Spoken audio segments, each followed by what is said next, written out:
All right, DLS Wave, and we are back again. How much money that is, but they'll tell you that there's no money to construct a 5-kilometer road. So now, Ghana Jollof, Nigeria Jollof. This. Oh my goodness. This. What is it? Is it competition? Is it like a battle? What is it? What is it, guys?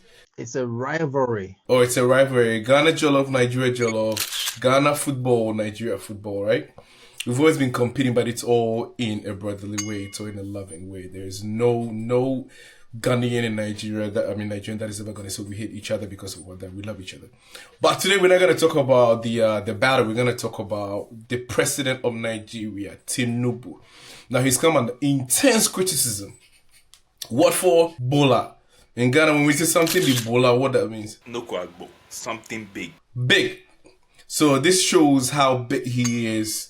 His Excellency Bola Tinubu. Now you have to address him properly.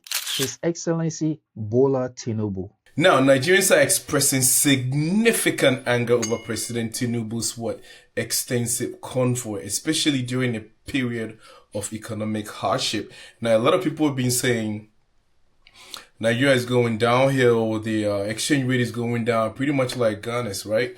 But Tinubu is not showing any signs of him being sympathetic of Nigerians' complaints.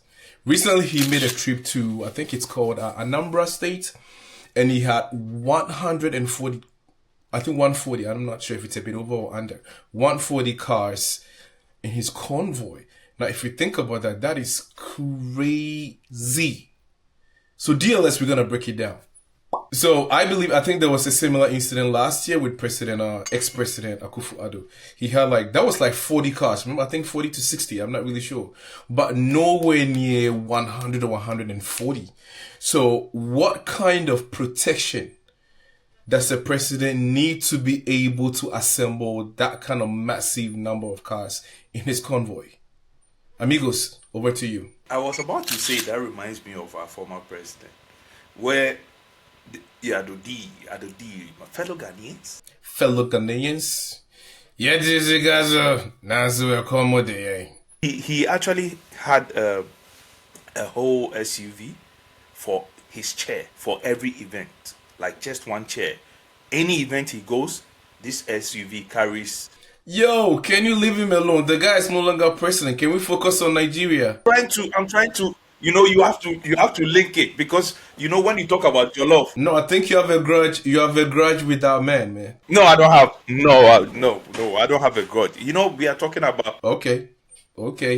I think we give him a good bashing. We gave him a good bashing last year. So, all right, yeah, just take it up. Don't worry.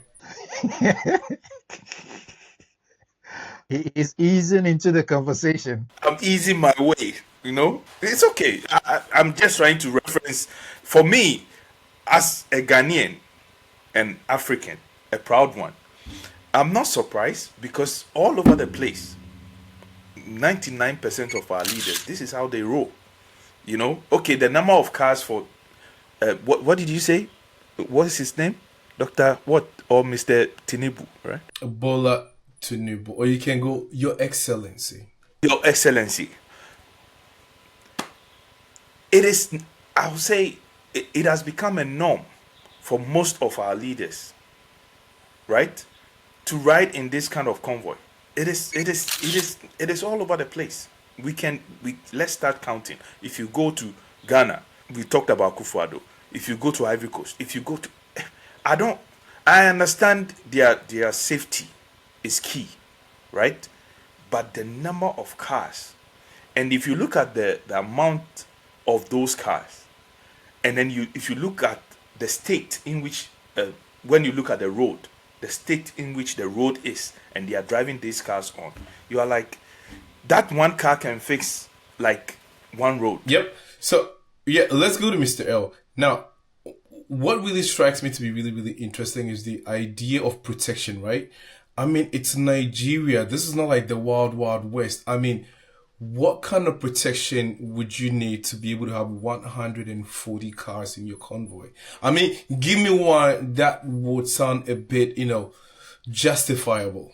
I think when you have such a long motorcade with that number of cars, it stops being for the reason of protection to becoming for the reason of just showing power and opulence. Opulence, yeah. Because if you have, if you need, every country has what they call protection for the president. In different countries, it's called different things. For America, is the FBI. Everybody knows that. For everywhere. So they are. Yeah, for Ghana is what? Is it CID? No. BNI, yeah. Bureau of National Investigations, yeah. So I don't think you need more than 20 people to protect the president. And if you need 20 people to be going with the president, you don't need how many people does one car take? You don't need more than 5 cars for the president, his entourage, and everybody. So for me, it stops being. It's more like a mosquito coil. It stops. No, forget about that. Even the U.S. president. I mean, the U.S. has had history of presidents being Assassinated, yeah. assassinated, and so they've become paranoid about that. That's understandable. But even the U.S. president, which is in quotes the most powerful country in the world, when he moves, how many cars do you see? You see the presidential limousine, then you see some 2 cars in front, two cars behind, then some motor riders. That's it. He's the president. Yes, he needs protection, but you don't need this amount of cars. And most of the cars I saw in the video are like Toyota Land Cruisers and Prados. Each of those cars costs over $100,000. Fueling even 100 cars to move 5 kilometers, that big SUV, you know how much money that is? But they'll tell you that there's no money to construct a 5-kilometer road. So for me, it stops being about protection and becomes just show of power. Yeah, we're in positions of power. This is what we're used to. Once you get the power, you need to enjoy. That's all it's all about. I don't think, who wants to kill a Nigerian president? I mean, honestly, who wants to do that? You know, it's like, and if people wanted to do it, they'll do it anyway. because I think that is really like oversimplification of the kind of protection he needs. man, Okay, now let's go to what is very contradictory about the whole thing, because earlier, I think this year, he was the same man who says ministers and federal agency heads should limit the official convoys to a maximum of 3 vehicles. To do what? To reduce government waste or governance costs. So I'm trying to wrap my head around a man saying this and then contradicting himself by getting into like a motorcade that has 140 cars. Does it really show that he's like a man of his word in terms of like, being the leader of the country? It's a decoy. It's a decoy. Look at our politicians. Look at our leaders. Sometimes what they preach, they don't practice. They don't practice. He knows. So this is a classic case of that, yeah. You also hammered on it that look at the state of our roads, right? And look at the cars they are using. Yeah. That should tell you where their priorities are. It's as simple as that. There's no other way you can explain it, because it doesn't make sense. Political points. Exactly. yeah, I agree. I agree 100%. Because if the roads were good, they will be sitting in saloon cars, right? They will not be riding in big SUVs. Yes. Yeah. I mean, think of it. Even like we just mentioned, the US president's car is not an SUV. It's a low riding car. Although it's sophisticated, it's a low, because the roads are good everywhere. Yeah, but I think it reflects the kind of like technological protective mechanisms that goes on in there, right? It's built for a purpose. It's really customized. So that is different. But that same car, right? If you put that same car on Bumpurugu Yonyo Road, that car will get stuck somewhere, no matter how sophisticated it is, right? Yeah, we all know that, but this is what I'm saying. This is the kind of opulence it's almost insulting to the natives. You know what I mean? It's like people are really going through hardships, and it's like, I don't really understand that. Like I said, I don't really enjoy washing like you said, our so-called linens in the open, but it's like there is no way you can shy away from these things. Now, the crazy part is like this thing generated a lot of traffic congestion in downtown Lagos, because it's saying it caused significant traffic congestion, leading to public frustration. Videos circulating on social media depict halted traffic and citizens voicing their discontent. So you think about, if you go to the West, I mean, not everybody, but some of the, as we've seen before, right? The press or prime minister of the Netherlands, they literally take the metro or subway, or they ride bicycles to get to their offices. So isn't that what a leader is supposed to, show his people that I'm for you people, I'm here to serve you. There's no need for me to kind of like, enjoy this kind of opulence while you guys are like, down in the gutter. So what message does the president send out to his people by doing this kind of stuff? We are coming from the African point, right? I want to know in the comment section, those people who live in cities where the president actually stays, right? In other countries I'm talking about. Do they see things like this? Because I'm trying to listen. Our roads are as narrow as our leaders' minds.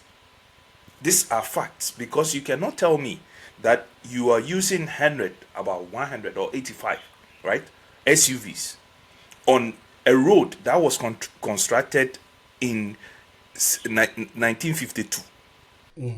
What do you expect? But you know one thing, usually presidential motorcades, they don't take the back roads. They always ride on the best roads. That's the other funny thing. They have those ceremonial streets where the motorcade will always pass. But those streets, they're still not well, like, it's still the same street. Like, I can, for example, look at Accra, right? Main Accra Road. Look at how narrow that road is. And they still use those roads. Look at, sometimes I find it extremely difficult to understand our thought process, especially our leaders. That okay, fine, you feel you need this kind of protection. You need all these cars leading you and following you. That is what you think. It's okay. But build the infrastructure for it. It's not okay. If it's your own private, funds, that's different. But we're talking about, you are on an official visit to a different state. There is never an okay. Listen, it's not okay, but they are doing it anyways. For me, this is where my point is. Let's look at contrastingly, right? In contrast, think about what Traore is doing right now.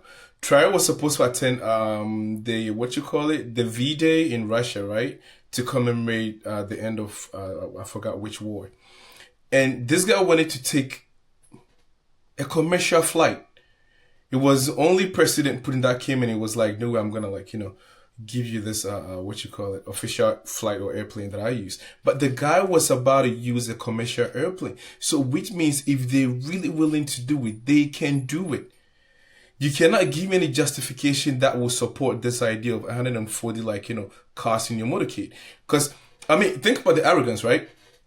Even if I know that I do need that many cars, I have to think about how my people are going to feel about it. How are they going to look at it? Do you know what I mean? So I'll do all that I can to cut back, to not make my people feel like, hey, I'm better than you. I'm living a better lifestyle, then I'm not really in tune with your suffering. You have to think like that as a leader. It's like a father of a home. Do you know what I mean? It's like, I'm not going to say it's a Monday night, I'm going to go out into the club and have fun.